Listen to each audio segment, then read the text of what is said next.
अस्सलाम वालेकुम नाजरीन, आप देख रहे हैं 24+ न्यूज़ HD और मैं हूं आतिफा बलोच। खबर शामिल करते हैं हमारे चैनल के नुमाइंदे मोहम्मद आजम खान जोया की रिपोर्ट के मुताबिक लोधरा में कौमी असम्बली की 2 सूबाई असम्बली की 4 नशिस्तों के लिए 129 उम्मीदवारों ने कागजात नामजदगी जमा करवाए।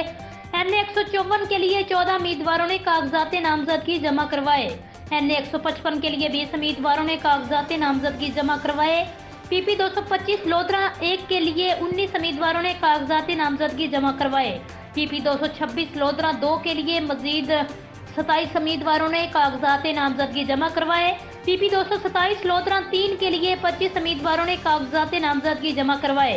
PP 228 लोधरा 4 के लिए 24 उम्मीदवारों ने कागजात नामजदगी जमा करवा दिए।